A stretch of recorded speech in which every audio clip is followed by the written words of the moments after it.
Have you ever felt like a ghost at a party? You're there, you're smiling, you're performing the role of someone having a good time. But underneath the noise, there's a profound and chilling sense of invisibility, as if people's eyes look straight through you. Later, on the drive home, the silence is deafening, and you're left with one crushing question. What is wrong with me? This video is the answer, and the answer is absolutely nothing is wrong with you. That feeling of being a ghost is not a personal failure. It is the final, painful symptom of a massive deception about attraction that we have all been sold. The secret to a truly magnetic presence has nothing to do with trying harder to be seen. It is a power forged in the one place we've been taught to fear, the profound and sacred quiet of being alone. We need to talk about the great scam of attraction. It's the most pervasive and insidious deception sold to women, a multi-billion-dollar industry that runs on a single toxic fuel: your belief that you are not enough as you are. This scam is a story, a foundational myth whispered to us from birth. It's in the fairy tales of the princess asleep in her tower, passively waiting for a prince's kiss to give her life meaning. It's in the romantic comedies where the quirky, messy heroine is only complete when she is fixed and chosen by the male lead. It's in every magazine article that lists the 10 ways to make him wild about you, and every advertisement that promises to sell you the face, the body, and the scent that will finally make you worthy of being desired. The language of this scam is a masterclass in psychological manipulation. Notice the verbs. You are taught to catch a man's eye, to capture his interest, to win his approval, to keep him hooked. In this narrative, you are the hunter, but you are also the bait. Your own life, your own self, becomes a lure. The entire framework positions you in a state of perpetual audition. You are not the one holding the clipboard. You are the one on stage, under the harsh glare of the spotlight, desperate for a callback. The power, the agency, the sovereign right to choose, is always projected onto an external figure. Your role is simply to become so undeniably appealing, so perfectly polished, so flawlessly agreeable, that you become the one who is chosen. We are told to strive to be the prize, but a prize has no life of its own. It is an inanimate object, a trophy sitting on a shelf, its value determined entirely by its owner. Living under the tyranny of this external gaze is a form of slow soul death. It turns your life from a personal journey of expression into a strategic marketing campaign. You curate your social media to project an image of effortless fun and breezy popularity. You choose hobbies not out of genuine passion, but for how they might sound in a dating profile. You learn to suppress your inconvenient opinions, your passionate convictions, your difficult emotions. You sand down your magnificent, complex, jagged edges to become a smooth, inoffensive, and ultimately interchangeable pebble. Why? Because the goal is not to be known. The goal is to be liked, to be accepted, to be chosen. This constant performance requires an immense amount of life force. It is psychic vampirism. You are constantly monitoring, calculating, and editing yourself in real time. You become a stranger in your own skin, an actor who has become so lost in the role that she has forgotten her own name. And the ghost at the party is the tragic result. She is a hollow shell, animated only by the desperate desire for approval. There is no solid core, no authentic center for others to connect with. People can sense this. They may not have the words for it, but they feel the energetic void. You cannot form a genuine bond with a resume, a performance, or a carefully constructed brand. You can only form a bond with a real person.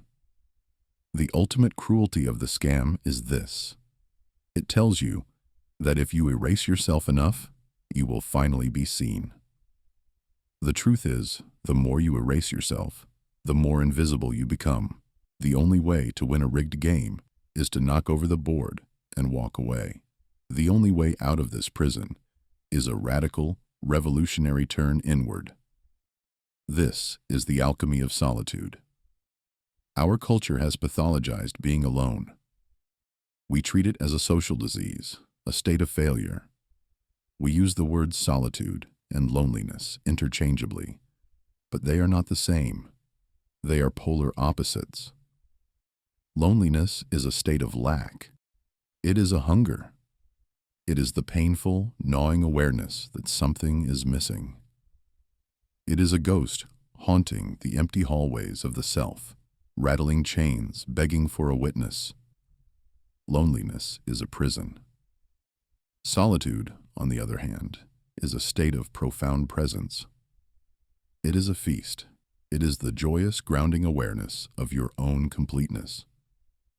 It is the king or queen returning to their throne room after a long day in the chaotic royal court. Solitude is a kingdom. The most important turning point in a woman's journey to self-possession is the moment she stops viewing her time alone as a waiting period. It is not the sad intermission between relationships. It is not the purgatory you endure until your social life picks up. It is the main event. It is the sacred, non-negotiable, fiercely protected time where the real work of life is done. This is the deliberate act of unplugging from the external validation machine.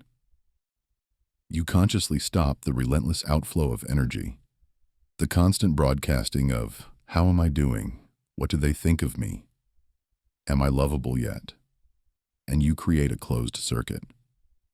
You redirect all of that precious life force that you were spending on performance, and you pour it back into yourself. Think of it as a sacred ritual. When you close the door, you are not shutting the world out. You are finally, truly welcoming yourself in. In this space, you are not defined by your roles. You are not a daughter, a partner, an employee, a mother, or a friend. You are the raw, unedited, elemental essence of your own being. And in this quiet, the whispers of your own soul, long drowned out by the clamor of the world, begin to emerge. What do I actually want? Not what my parents, my partner, or my culture told me I should want. What brings me genuine, unadulterated joy?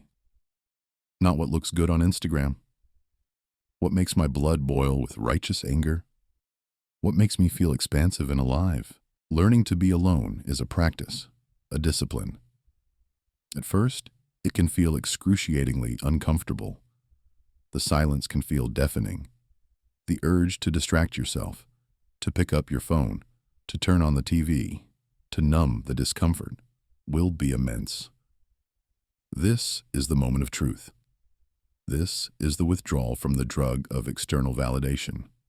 Your mission is to stay, to breathe through the discomfort, to allow the boredom, to sit in the silence and simply observe what comes up. By doing this, you are teaching your nervous system, cell by cell, that your own company is a safe and nourishing place to be. You are not just tolerating your own presence. You are actively cultivating a deep, loving, and fascinating relationship with yourself. This is the act of self-coronation. You are declaring that you are the primary authority in your own life. Your own company is not the consolation prize. It is the grand prize. And in doing so, you build a foundation of self-love, so solid and so unshakable that it becomes the bedrock upon which you build the rest of your life. As you commit to this practice of intentional solitude, something extraordinary, and sometimes terrifying, begins to happen. You start to meet the stranger who lives inside of you. We all have one.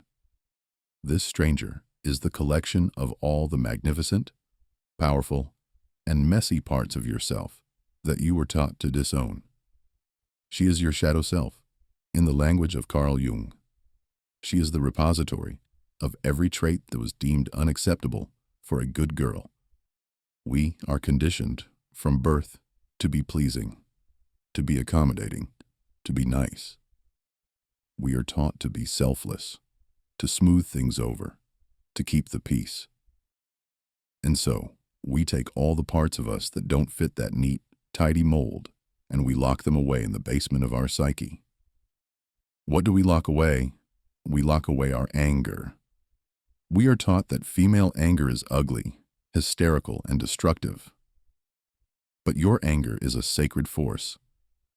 It is the part of you that knows your boundaries. It is your inner protector, the fierce guardian of your soul that rises up and says, "No, that is not okay." A woman who has made peace with her anger is not a chronically angry person. She is a woman who cannot be manipulated, who will not be silenced, and who honors her own truth. We lock away our ambition and our desire for power. We are taught that being ambitious is unladylike, that wanting power is ruthless and aggressive. So we learn to shrink. We play down our intelligence. We couch our brilliant ideas in apologetic language. We pretend we don't want the leadership position. But your ambition is your life force, seeking to create, to build, to contribute. Your desire for power is simply the desire to have agency over your own life and to have an impact on the world. A woman who has owned her ambition is not a monster. She is a force of nature who can change the world. We lock away our grief and our sadness. We are told to be strong, to look on the bright side, to not be so emotional. We learn to suppress our sorrow, to rush through our pain. But your capacity to feel deep sorrow is directly proportional to your capacity to feel deep joy. Your grief is a testament to your ability to love. A woman who has allowed herself to sit with her own sadness without judgment becomes a vessel of profound compassion and resilience. We lock away our raw, untamed sexuality. We are taught that our sexuality is something to be managed, to be either chaste or alluring, always in relation to the male gaze. We forget that our sexuality is a powerful, creative energy that belongs to us alone.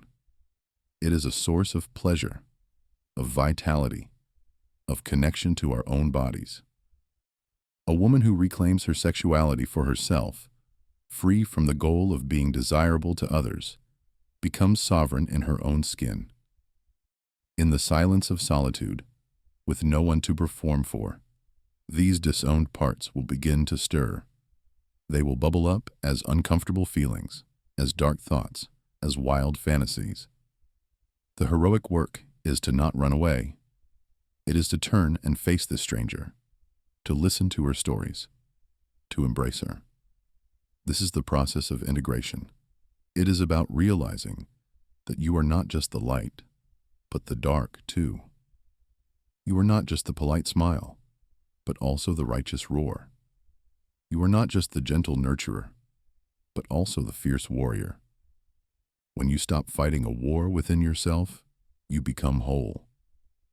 This wholeness radiates from you as an unshakable authenticity. You are no longer a flat, predictable, one-dimensional character. You are a real, complex, and fascinating human being. People feel this depth.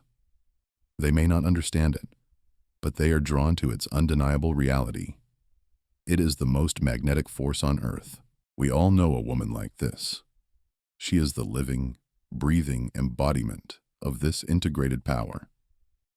She might not be the loudest person in the room, or the one who fits the conventional mold of beauty, but when she walks through a door, the very air seems to rearrange itself around her.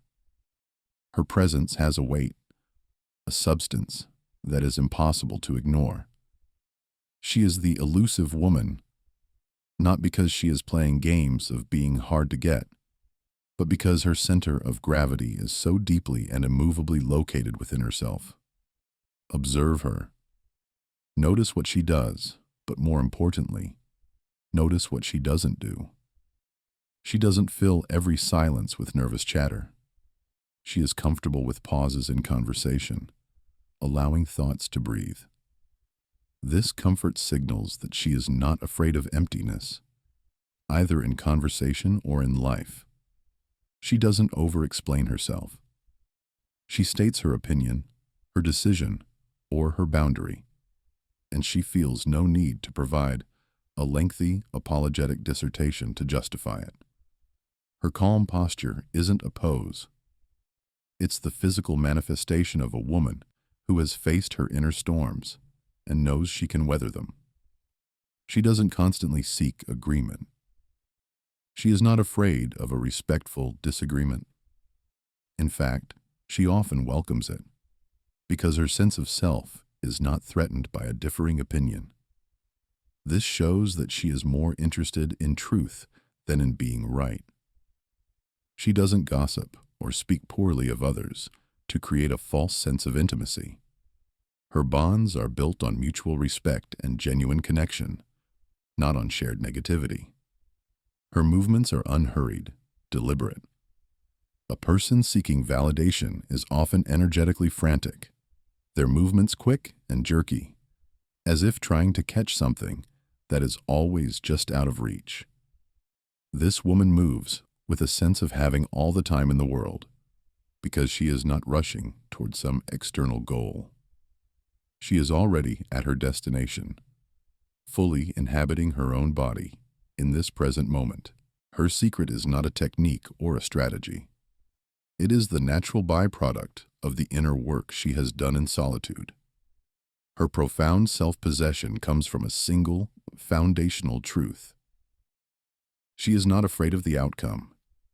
She is not afraid of you rejecting her, because her worth is not up for your debate. She is not afraid of you leaving her, because she knows her own company is a wonderful and fulfilling place to be. Her life is already a rich tapestry of her own weaving. A partner, a lover, new friends, they are a welcome thread of beautiful color to be woven in, but they are not the loom itself. She is the loom. This is why she is so powerfully magnetic. Her energy is not needy, grasping, or extractive. She is not subconsciously asking, "What can you do for me?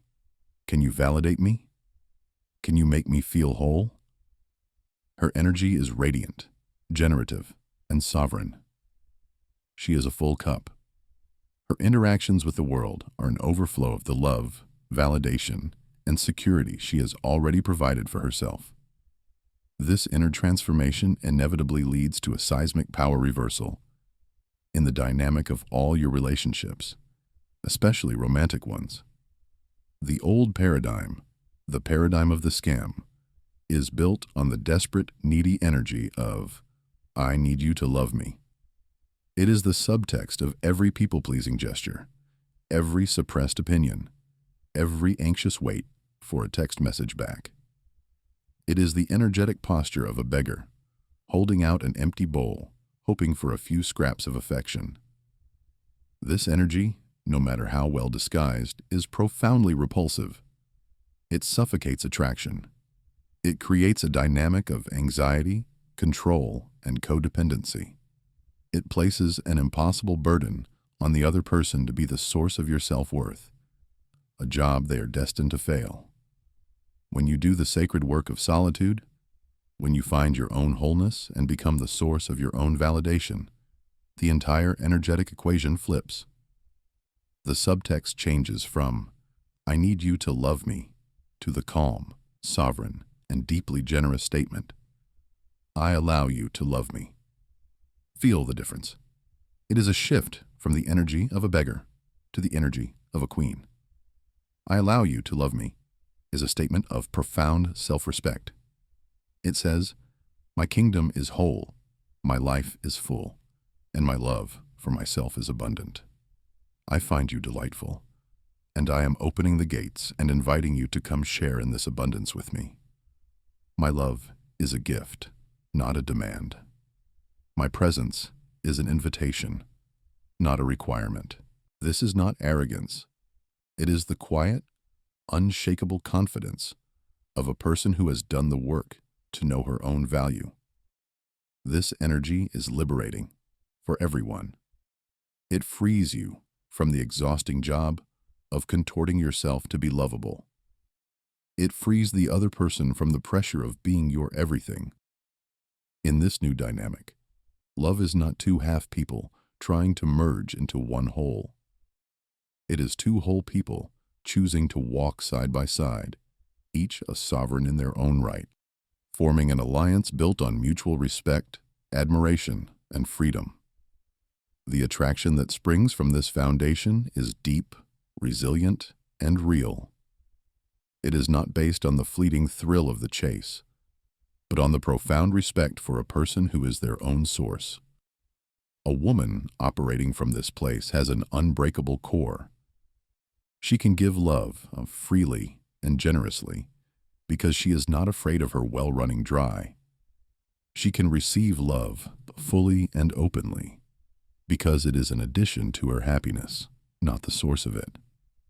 This self-possession, this fundamental knowing that you will be okay no matter what, is the ultimate aphrodisiac. It is the quiet energy that says, I would love for you to be here, but I will be just fine if you are not. And there is nothing more compelling in the entire world. So this is not just information. It is not just another video to passively consume. Think of this as an invitation, a challenge from your own soul. It is a call to begin the most courageous and rewarding journey you will ever take. The journey back to the center of your own being. So here is your task. This week, schedule one sacred hour. Put it in your calendar with the same seriousness as a doctor's appointment or a critical work meeting. This is an appointment with yourself. For 1 hour, you will turn off your phone, close your laptop, and put away all distractions. No books, no podcasts, no tasks, no chores, just you. Go for a walk in nature without headphones. Sit on a bench. Lie on your living room floor. The activity does not matter. The only thing that matters is that you commit to doing nothing but being with yourself. It will feel strange. It will likely feel uncomfortable. You will feel the pull of 1,000 distractions. Your mission is to gently and without judgment keep coming back to the silence. Keep coming back to yourself. This is not an empty hour. It is the fullest hour of your week. It is a revolutionary act in a world that is terrified of silence. So go and see who you meet when you're finally, truly alone.